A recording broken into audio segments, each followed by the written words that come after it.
wherever you are around the world, and thank you for your company. It is time for another Spiritual Baby Speed Study on Truth to You. That's truth number 2, letter U.org. G'day, Mr. Spiritual Babies. Good morning, Jono. We're returning to Hebrew roots, right? Yeah, we are. We've been away for a good few months, and now we're going to go back. And I think this might even be our last one. I think it has to be. You never know. You never know what else you can squeeze out of Hebrews. Like, I didn't see this coming. I didn't see this coming. But we are returning to the book of Hebrews for another episode of Hebrew Roots, where we take the book of Hebrews back to its Hebrew roots. We take it back to the Tanakh and see what was being said in its historical context. But before we get to that, Mr. Spiritual Babies, I want to ask you a question. You ready? Mm-hmm. Do you ever get the Jobies come around and knock on the door? I'm 3 floors up, and they don't like to use stairs. You know, they like front doors. They like a nice long street and a whole load of doors. So you didn't get them? One time I met one on the street, and she said, "Can I talk to you about Jesus?" And I said, "Yes, you can." And we chatted for about an hour. And her first question to me was, "Are you Muslim?" because I have a beard. And, you must be Muslim. No. Yeah, that's not a good start, eh? But we had a good chat, and I'll be honest. Go on. It's awesome. I know they have an agenda, and I know there are other things driving them forward. But, you know, this lady, she was in her 50s, and she had to print her own leaflets, and she got up, and every day she goes out and knocks on doors and thinks that she's helping people. And for the most part, they do engage. That's my experience as well. And that in itself is satisfying, isn't it? Yeah, and I wish I had that kind of dedication that I'd go out and knock on doors. Well, you've got to admire their zeal. I mean, they do have zeal, and they live according to their convictions, and they do go out and knock on doors. And I respect that, the Jehovah's Witnesses. And when the last place that we lived, Cootamundra, there was a guy, his name was Ian. G'day, Ian, if you're listening, I bet you aren't, but he used to come around. He used to come around all the time because, he and I'd sit down outside on the porch and discuss theology, and it was good stuff. And so he figured I was a bit of a tough nut to crack, and so he would come back, and he was, he was serious stuff. And eventually he brought the bigwig. His name was Lorne, and I think that was the last-ditch effort to try and convert me to the Jehovah's Witness faith. But I do admire their zeal. I admire their perseverance. But then when we moved here where I am now, we have had now, the funny thing about it, they are persistent. My driveway, Mr. Spiritual Babies, is a kilometre long. It's a long driveway. From the main road, you can't see our house. It's just buried in a bunch of trees. But that doesn't stop them, and they would come, and it's weird, like someone just comes out of the blue and knocks on the door, especially the front door, because you just don't do that. I mean, anyone who knows us always comes around the back. Someone's knocking on the front door. Clearly they're lost but I want to know, I answered the door, and it's a Jehovah's Witness. And I thought, oh, goody. And so, we'd engage, we'd have a bit of a chat, and I said to them, and twice different Jobies have come before, and I said, look, here's my phone number. Just give me a call before you come next time. I mean, by all means, come, but just give me a call. That way I know you're coming, as opposed to you just turning on up out of the blue. And they never returned. And I was really bummed out about that, because I had good Jobi value in Cootamundra, but here in Cowra, they just don't want to talk. They don't want to be engaged. So what you're saying is, you want this show to go out to everyone to tell any Jehovah's Witnesses in the area, come and knock on my door. Just ring me first. Now, this brings me to my topic, because I don't even know what I was looking for. I was on the web and I was searching for something or other, and on a Google search, and there in the search results, there was a YouTube video by Dr. James White. Now, Dr. James White is a Calvinist apologist, a Christian apologist. He had YouTube, and it was entitled "Jehovah is Jesus," or vice versa. And I thought, ooh, that'll be interesting. I wonder where he's going with that. How is he going to put those two together? That's fascinating. So I clicked on it, and lo and behold, he was giving a presentation to a bunch of Protestant Calvinists, whatever they are. I think he's a Baptist minister. I can't recall now, but he was giving a presentation as to how to respond to the Jobies when they come and knock on the door, and show them that Jesus is Jehovah. And I thought, well, this is fascinating. I mean, he had my attention straight away. and he had the main text that he used was found. Guess which book it was found in? The book of Hebrews, perchance? Lo and behold, it was in the book of Hebrews. And I thought, oh, this is great. And he explained it all, and it just blew my mind. I thought, this is really fascinating. I thought, we got to do a program on this. I mean, come on. We got to take these, the very verses that the writer of, who's the writer of Hebrews? Nobody knows. It may have been a Jehovah's Witness. It could have been. No, I don't think it was, actually. And I think you'll agree with me by the time we finish this program. But we don't know who wrote the book of Hebrews, but he uses, he quotes a lot from the Tanakh, primarily using the Septuagint, which is the Greek translation of the Tanakh. And there are things that seem to get lost in translation. So what we're going to do is take the book of Hebrews back to its Hebrew roots and see what it actually said back there. Boy, does that all make sense? Absolutely. Turn to Psalm 102. I want you to read verses 25, 26, and 27 of Psalm 102. Okay, 25, 26, 27. In the beginning you laid the foundations of the earth, and the heavens are the work of your hands. They will perish, but you will remain. They will wear out like a garment. Like clothing, you will change them, and they will be discarded. But you remain the same, and your years will never end. So you remain the same, and your years will have no end. Who is the you? If we search around in this chapter of Psalm 102, can we identify who it is talking of? Well, as I scan up the page, 24 says, so I said, do not take me away, my God. And as I go up a little bit lower, 19 has a capital L-O-R-D, so that's Jehovah. There it is. It's Jehovah. So if you look at, let's see, the very, very first verse, it says, hear my prayer, O Jehovah. Verse 12, it says, but you, O Jehovah, shall endure forever in the remembrance of your name to all generations. Verse 15, so the nations shall fear the name of Jehovah. Verse 18, that the people yet to be created may praise Jehovah. 19, for he looked down from the heavens, down from the height of his sanctuary, from heaven Jehovah viewed the earth. 21, to declare the name of Jehovah in Zion and his praise in Jerusalem. 22, when the people are gathered together and the kingdoms to serve Jehovah. It's pretty clear who this is talking about, okay? Right. Well, you know what? James White agrees. He says this is clearly about Jehovah. Can you go to Hebrews chapter 1? Let's go to Hebrews chapter 1, Mr. Spiritual Babies. Oh, yeah, I'm there. All right, give it to me let's go from 10. He also says, in the beginning, Lord, you laid the foundations of the earth, and the heavens are the work of your hands. They will perish, but you will remain. They will wear out like a garment. You will roll them up like a robe, like a garment that will be changed. But you remain. Yep. You remain the same, and your years will not fail. Who is the you in this one? Well, in this one, the author is speaking about someone that they call the Son of God. Ah, that's right. And this is what Dr. James White points out. It begins in verse 1 with God, who at various times and in various ways spoke in times past to the fathers by the prophets, has in these last days spoken to us by his Son. Verse 8, but to the Son, he says, and the he being the Father, to the Son, he says, and we're going to come back to this, but it says, your throne, O God, is forever and ever. A scepter of righteousness is the scepter of your kingdom. You have loved righteousness and hated lawlessness. Therefore, God, your God, has anointed you with the oil of gladness more than your companions. And that's quoting from Psalm 45. We're going to go there in a minute. Just to reiterate, it says, but to the Son. That's how it starts in verse 8. But to the Son, he says, and in verse 10, and he also says, he continues, and then it quotes Psalm 102, as if Jehovah is saying this to the Son. Because, of course, the Jehovah's Witnesses do not believe that Jesus is Jehovah. The writer of Hebrews connects Jesus, Yeshua, with Jehovah as one and the same. In fact, Jehovah calling Yeshua Jehovah by quoting Psalm 102. There you go. And that apparently, according to Dr. James White, is the most black and white example that you can give to convince a Jehovah's Witness that Jesus is, in fact, Jehovah. Wow. Yeah.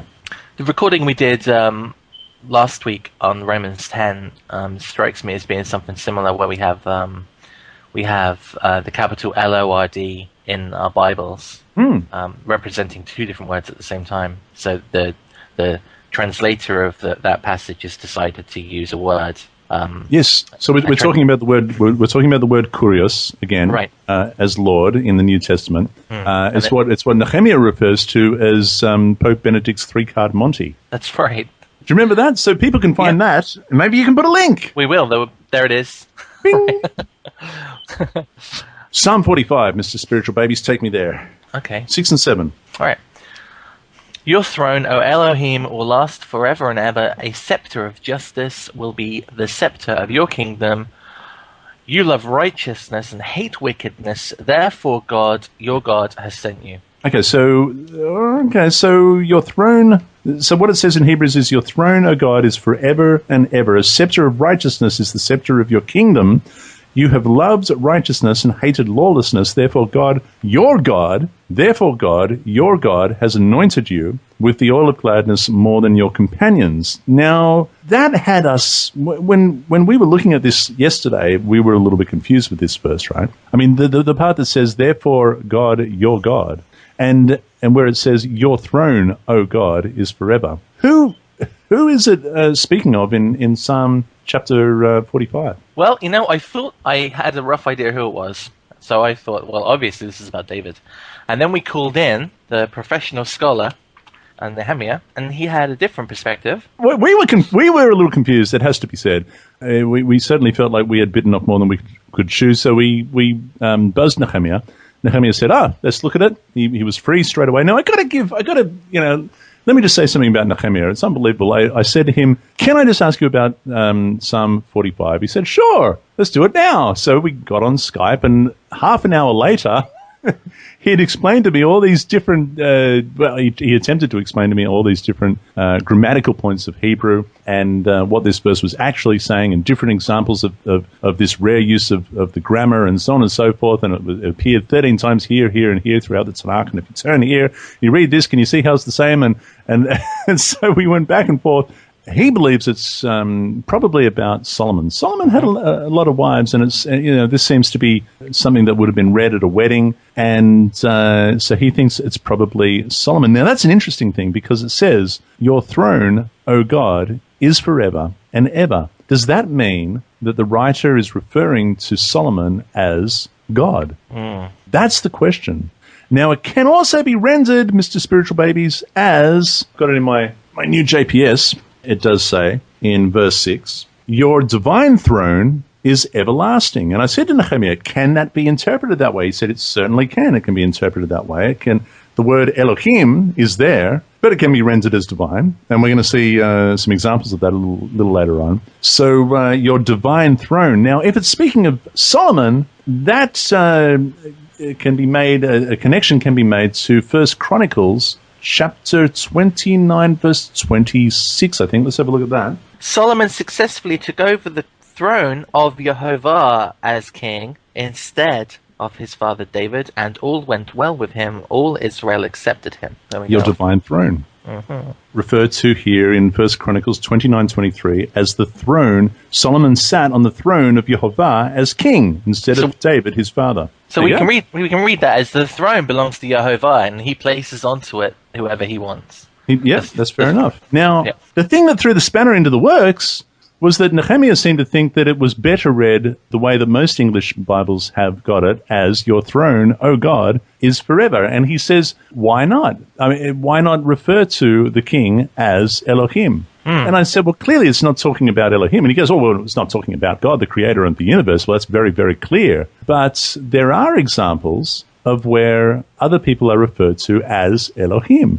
Now, we continue on, and it says, in the book of Hebrews, it says, the scepter of your righteousness is the scepter of your kingdom. You have loved righteousness and hated lawlessness. Therefore, God, your God, has anointed you with the oil of gladness more than your companions. And there was a couple of different readings there as well.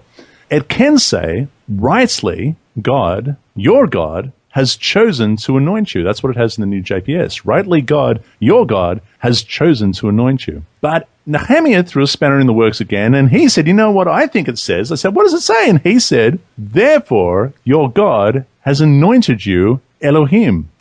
Therefore, your God has anointed you God. So it's pretty important then to find out exactly what Elohim can mean, rather than what we all assume it means straight away. So that's exactly what we did. So we turn to Exodus chapter 4, verse 16. Give it to me, Mr. Spiritual Babies.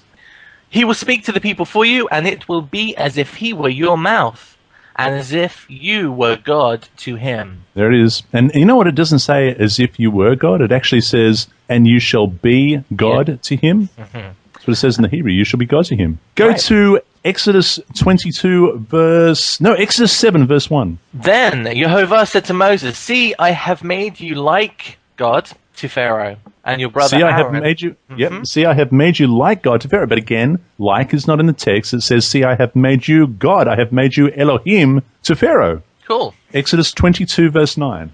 In all cases of illegal possession of an ox, a donkey, a sheep, a garment, or any other lost property about which somebody says, this is mine, both parties are to bring their cases before the judges. The one whom the judges declare guilty must pay back double to the other. Both of those, the judges mentioned twice, both of those is the word Elohim. Brilliant. How about that? It's awesome. Now, that's not all. That's not all, Mr. Spiritual Babies. Go to Psalm 82. From the beginning?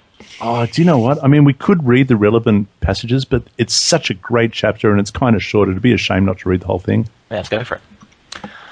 God presides in the great assembly. He renders judgment among the gods. How long will you defend the unjust and show partiality to the wicked? Defend the weak and the fatherless. Uphold the cause of the poor and the oppressed. Rescue the weak and the needy. Deliver them from the hand of the wicked. The gods know nothing. They understand nothing. They walk about in darkness. All the foundations of the earth are shaken. I said, you are gods. You are all sons of the Most High, but you will die like mere mortals. You will fall like every other ruler. Rise up, O God, judge the earth, for all the nations are your inheritance. How cool is that? It's good. Great chapter, Psalm 82, but it says, God stands in the congregation of the mighty, he judges among the gods, and that, of course, is Elohim, and many would render that, their translations would render it as judges. He judges among the judges, just as we saw in Exodus chapter 22. And in verse 6 of Psalm 82, you are gods, and all of you are the children of the Most High, but you shall die like men. You are gods. That's Elohim as well. But clearly, Mr. Spiritual Babies, what isn't happening here is that God is not saying to them, you are Elohim. You are the creator, the Almighty. You are the one and only God. I mean, how ridiculous to think that that would be the case. But in all of those passages that we just read, that's certainly not what's being conveyed. Would you agree? I agree. Yes.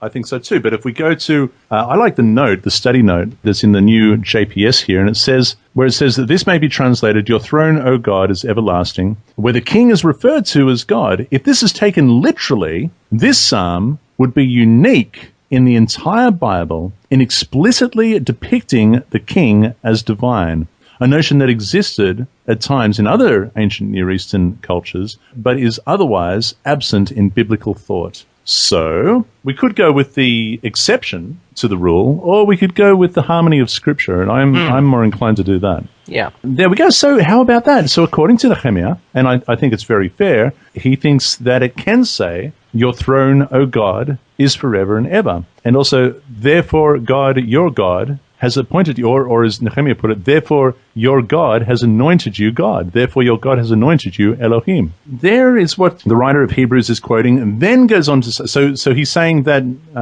Jehovah said to the Son, and then we have Psalm 45 that we just unpacked, and he also said Psalm 102. And what he's claiming is that Jehovah said, you, Jehovah, to the Son, you, Jehovah, in the beginning laid your foundation on the earth, and the heavens are the work of your hands, and they will perish, and you will remain, and so on and so forth. And but you will be the same. Now, think about that line. But you are the same, is what it says. It's like saying, like me saying to you, you are Jono, and you will be the same. That is me, but now you. Yeah. And the thing that I find interesting about it is the theme of Psalm 102. Like I said, it says in verse 12, but you, O Jehovah, shall endure forever. You, Jehovah, shall endure forever. And the remembrance of your name to all generations. So the nations shall fear the name of Jehovah, and that to declare the name of Jehovah in Zion and his praise in Jerusalem, when the peoples are gathered together in the kingdoms to serve Jehovah. But you are the same, and your years will have no end. Just some verses out of Psalm 102.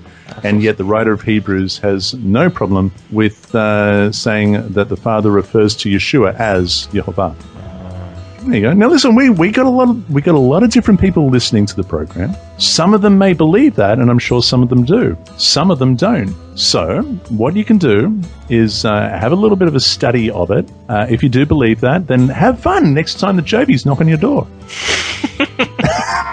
Have a bit of fun and see what they do with it. But if you do believe that and you enjoyed this program, well, you'll probably enjoy the other Hebrew Roots programs as well. What do you reckon, Mr. Spiritual Babies? Yep, and they're going to be on your screen in a few minutes, and you just have to click on the one you want to watch, and you can go and watch it. I want to say right now that these shows aren't about telling you what to think. We're just showing you the text and trying what to it originally. Right, and trying to strip back everything and just give you the text. So you can believe what you want, but we want to encourage people to have an informed decision. Good one. Always handy to take the book of Hebrews back to its Hebrew roots and see where it was quoting from and what it said, what it meant in its historical context and language. So there it is, boys and girls. Hebrew roots. Last one, maybe. Finished, maybe. Yeah, who knows? Who knows? They said that about Star Wars.